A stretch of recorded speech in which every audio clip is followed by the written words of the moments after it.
بسم الله الرحمن الرحيم الحمد لله رب العالمين والعاقبة للمتقين والصلاة والسلام على سيد المرسلين خاتم النبيين محمد بن عبد الله الأمين وعلى آله وصحبه أجمعين ومن تبعهم بإحسان ودعا بدعوتهم إلى يوم الدين. أما بعد، أعوذ بالله من الشيطان الرجيم. بسم الله الرحمن الرحيم. ليس عليكم جناح أن تبتغوا فضلا من ربكم فإذا أفضتم من عرفات فاذكروا الله عند المشعر الحرام واذكروه كما هداكم. صدق الله العظيم. محترم سامعین، یہ مقام وہ ہے جسے جبل رحمت کہا جاتا ہے، یعنی عرفات کا وہ میدان جو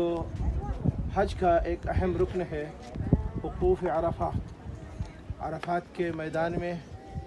اس وقت ہم جبل رحمت پر موجود ہیں. یہ وہ پہاڑ ہے جہاں آقا انعامدار جناب محمد رسول اللہ صلی اللہ علیہ وآلہ وسلم نے حج کا خطبہ دیا تھا، اور اس کے اندر جو باتیں ارشاد فرمائی تھیں اس میں سے ایک یہ بھی تھا کہ یہ دن تمہارے لیے محترم ہے اور یہ مقام تمہارے لیے محترم ہے.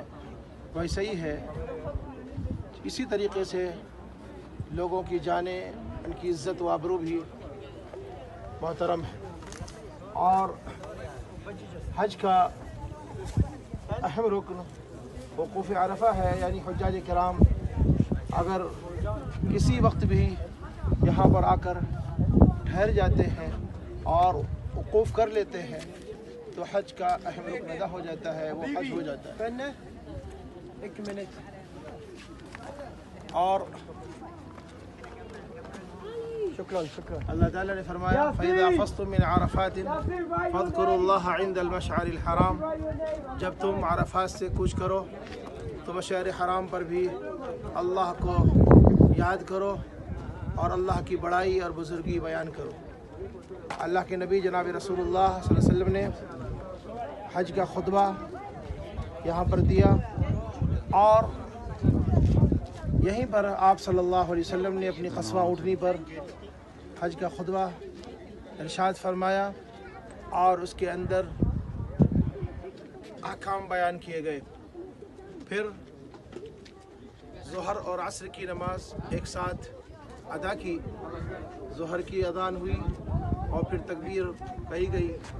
اور ظہر کی نماز ادا کی، اور پھر عصر کی تکبیر ہوئی اور عصر کی نماز ادا کی گئی. اور آپ صلی اللہ علیہ وسلم ظہر کے وقت میں ظہر اور عصر سے فارغ ہو کر پھر یہیں غروب شمس تک مقیم رہے، اور آپ اپنی امت کے لیے دعا میں مشغول رہے، یہاں تک کہ سورج جب غروب ہو گیا تو یہاں سے آپ کوچ کر کے مزدلفہ پہنچے. ممنوع هذا ليس بصحيح. حرام نہیں ہے، ليس بصحيح. اکنا حرام نام نکلا. نام سے کوئی فائدہ نہیں. جنت جاسا. اوکے، شکریہ. جنت جاسا. جنت نماز قرآن عمل اس سے جاؤ گے، نام لکھنے سے نہیں. اور یہاں کا حکم یہی ہے کہ آپ یہاں ٹھہرے رہے، اور جیسے ہی سورج ڈوب جائے، عام طور پر حکم یہی ہے کہ سورج غروب ہونے کے بعد مغرب کی نماز ادا کی جاتی ہے، لیکن عرفہ کے دن کا حکم یہی ہے کہ آپ سورج ڈوبنے کے بعد یہاں سے کوچ کر جائیں اور راستے میں بھی نماز نہ پڑھیں، یہاں تک کہ جب آپ مزدلفہ کے اندر پہنچ جائیں تو وہاں پر عشاء، مغرب اور عشاء کی نماز با جماعت ادا کریں. یہ حج کے ارکان میں سے ہے اور یہ حج کے اہم رکنوں میں سے ہے. اور قرآن پاک کی جو آخری آیت ہے یہیں پر نازل ہوئی تھی، الیوم اکملت لکم دینکم واتممت علیکم نعمتی ورضیت لکم الاسلام دینا. آج میں نے تمہارا دین مکمل کر دیا اور تمہارے لیے اسلام مذہب کو پسند کر لیا. اللہ تعالیٰ کی یہ آخری آیت اسی مقام پر، اسی جگہ پر نازل ہوئی اور قرآن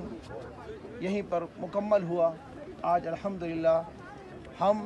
اس مقام پر موجود ہیں، آپ کے سامنے جبل رحمت ہے، اور یہ وہ مقام ہے یہاں پر اللہ کے نبی صلی اللہ علیہ وسلم نے دعا فرمائی ہے. لہذا ہمیں اللہ سے مانگنا چاہیے اور کسی ایسے عمل کو نہیں کرنا چاہیے جو حضور پاک صلی اللہ علیہ وسلم نے نہیں کیا یا صحابہ نے نہیں کیا۔ ایسے عمل کو کرنا یقیناً بدعت ہے، اور جو یہاں پر آ کر کے لوگ لکھتے ہیں اور ناموں کو لکھتے ہیں اور چومتے ہیں اور بوسہ دیتے ہیں، ظاہر سی بات ہے حضرت عمر بن خطاب رضی اللہ تعالیٰ عنہ نے جب حجر اسود کا بوسہ لیا تو فرمایا کہ اے حجر اسود، میں جانتا ہوں تو پتھر ہے، میں تجھے اس لیے بوسہ دیتا ہوں کہ میں نے آقا صلی اللہ علیہ وسلم کو بوسہ لیتے ہوئے دیکھا ہے، اور تیرے اندر نہ نفع کی صلاحیت ہے نہ نقصان کی۔ لہذا جب حجر اسود کے متعلق آپ صلی اللہ علیہ وسلم کا یہ فرمان ہے کہ یقیناً تو پتھر ہے، لیکن چونکہ آقا صلی اللہ علیہ وسلم نے بوسہ دیا ہے اسی لیے میں تجھے بوسہ دیتا ہوں۔ اور کسی جگہ کو بوسہ دینا، وہاں کی گھاس کو اکھاڑنا، وہاں کی چیزوں کو چھیڑنا، وہاں کی مٹی کو لے جانا، اس میں کوئی اجر و ثواب نہیں ہے۔ اجر اور نیکی یہ ہے کہ آقا صلی اللہ علیہ وسلم کے بتائے ہوئے طریقے کے مطابق زندگی گزارنا، اور آپ صلی اللہ علیہ وسلم نے جو عمل کیا ہے اس کے مطابق زندگی گزارنا، یہ ہے اصل عمل اور یہ ہے اصل اجر کا باعث۔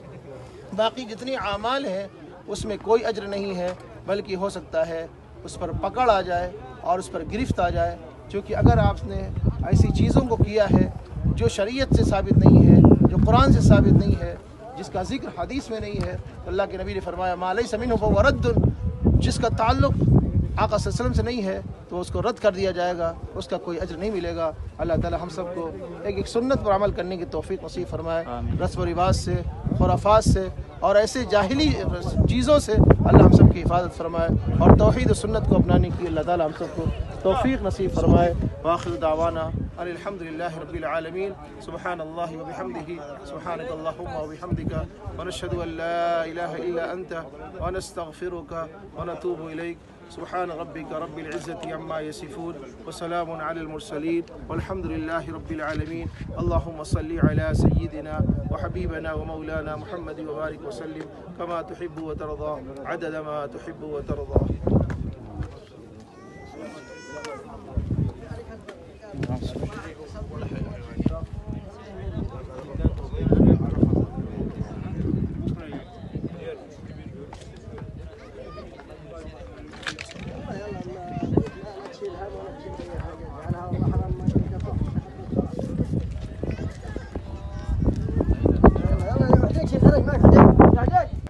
یہاں پر حاجی لوگ آتے ہیں، اللہ تعالیٰ کے نیک بندے، نہ جانے کتنے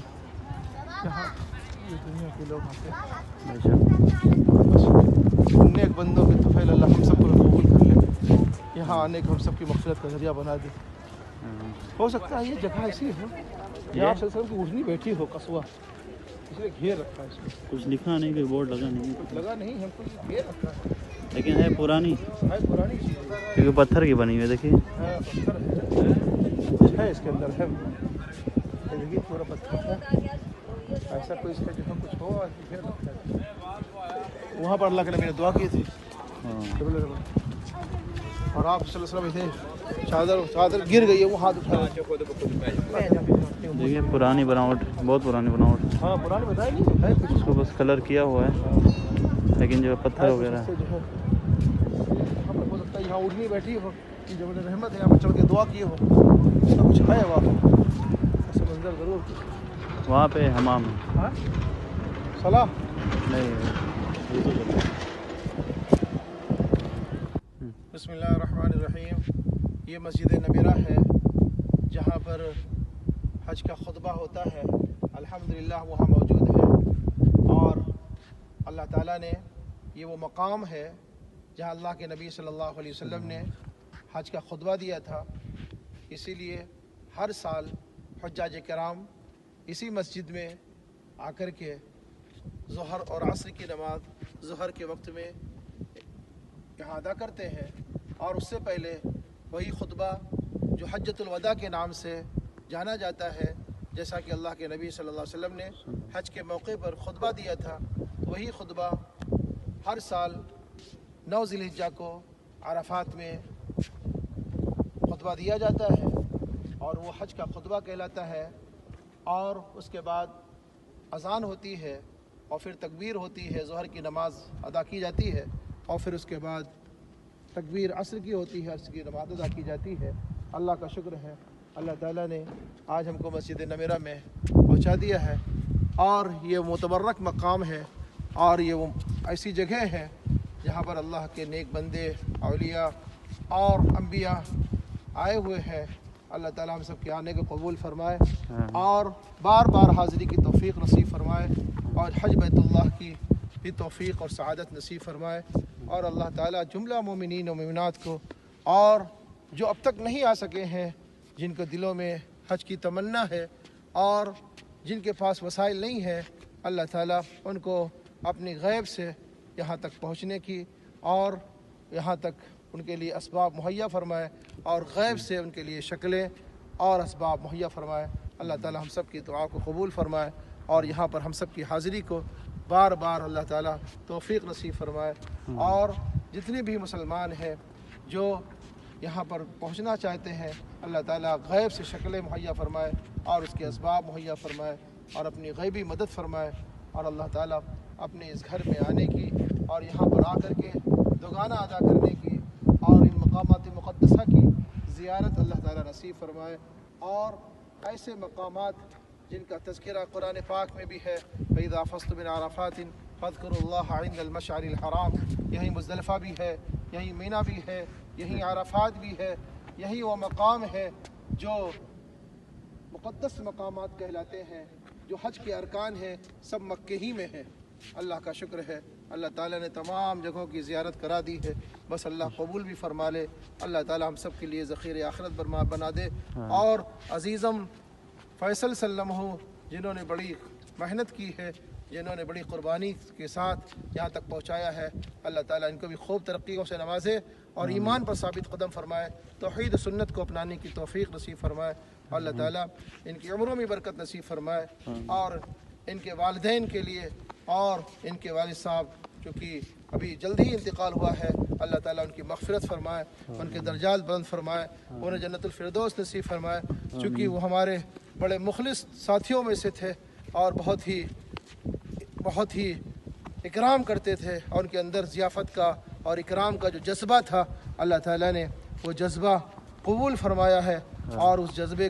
کو لے کر کے اللہ تعالیٰ نے فیصل صلی اللہ علیہ وسلم کے اندر بھی وہ جذبہ اللہ نے عطا فرمایا ہے، اور ان کے اندر بھی اکرام کا جذبہ اللہ نے بہت رکھا ہے۔ اللہ تعالیٰ ان کی محنت قبول فرمائے، اخلاص نصیب فرمائے، اللہ تعالیٰ ریا سے، دکھلاوے سے، سمعہ سے، شہرت سے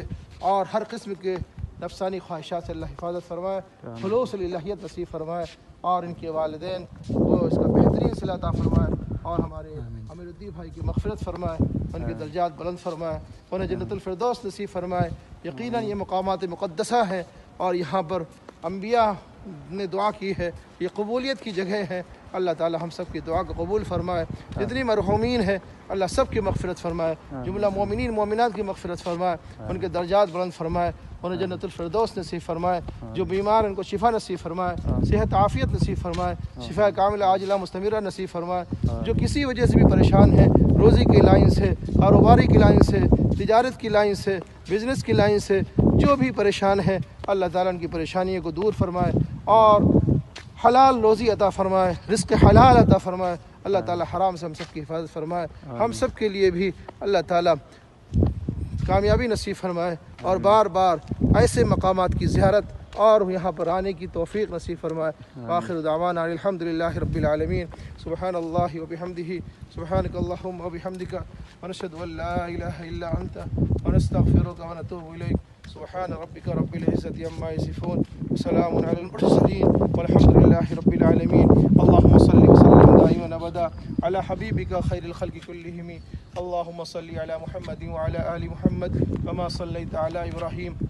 وعلى آل إبراهيم إنك حميد مجيد، اللهم بارك على محمد وعلى آل محمد كما باركت على إبراهيم وعلى آل إبراهيم إنك حميد مجيد، جزا الله عنا محمدا ما هو أهله صلى الله عليه وسلم، ربنا تقبل منا إنك أنت السميع العليم وتب علينا إنك أنت التواب الرحيم، صلى الله تعالى على خير خلقه محمد وعلى آله وأصحابه أجمعين برحمتك يا أرحم الراحمين،